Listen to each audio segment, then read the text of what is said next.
You've heard me talk about meal prepping, you've heard me talk about driving a used car, shopping at Costco, and other ways to spend less money. But what about the ways to actually save the money that you're not spending?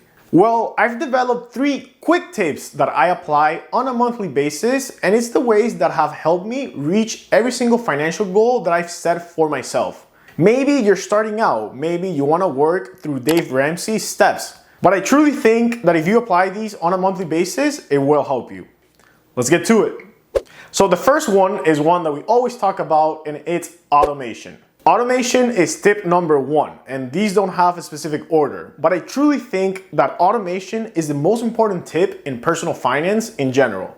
You should do the same thing you do with your haircut, with your car wash, with your taxes, and it's have someone else do it for you. In this case, for the sake of saving money, it's a computer. And the way you do it is that you set up an automatic transfer from your checkings account into your savings account. And I did a video where I explain a step-by-step on how to do that. You have 1,000 things to do. You have work, you probably have to work out, you want to watch Talk to See videos, a partner, hobbies, and other things that you want to be doing. So the idea that you're going to sit every single week or every single month to put money aside is not gonna happen, or you're just gonna forget. So automate it, have a computer do it for you, and keep living your life. The second tip is the black box. And this is a title that I give when you have your savings account at a separate bank. Let me show you a quick example. Let's say that someone gives you a $100 bill, and you grab that bill and put it on top of your coffee table in your living room. The next time you go to the mall or you're out with friends and you're thinking about buying something that you know you shouldn't be buying, are you more likely to think about that $100 bill and just go ahead and buy it? Well, the answer is yes, because you know it's there, you know that it exists, and you know that it's easily available. But let's also think that if I give you the $100 bill and you grab it and you put it inside a suitcase under your bed, you're definitely gonna be less likely to spend it, or even better, you're gonna forget that it exists and just leave it there forever.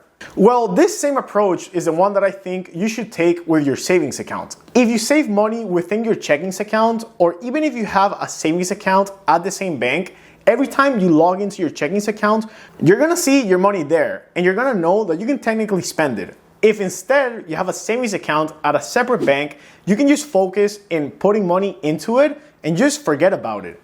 My recommendation is Capital One. I don't get paid at all by them. I just think they have great service, no fees or minimums, and they also pay a different interest compared to any savings account that you have at your local bank.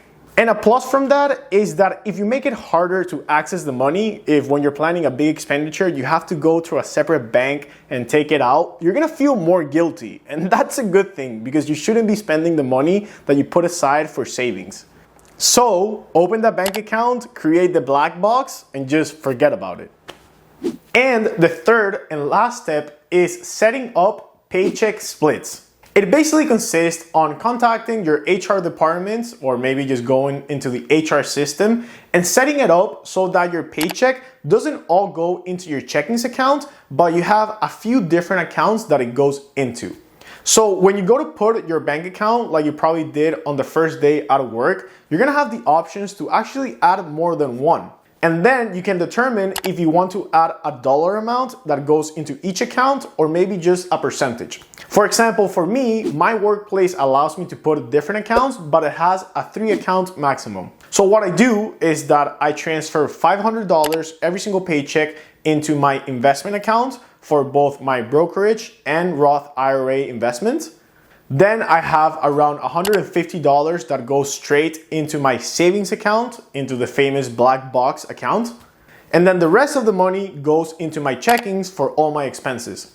If you're able to do the same and just set up the different splits going into different accounts, you can kind of skip step number 1 and just get rid of automation, because you already do it straight from your employer into your accounts.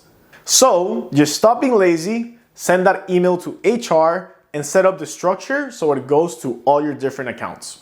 And I'll finish with this. If you don't have the discipline to set money aside and save it every single month, don't worry. A lot of us, including myself, don't have it either. So you just have to trick yourself. Set up the automation, set up the separate accounts, set up the direct deposits, because if you have the money sitting in your checkings account, you're probably gonna spend it. But if you take it out automatically into a separate account, you probably will save it. Like famous rapper Lil Dicky said, save that money. See you next time. Peace.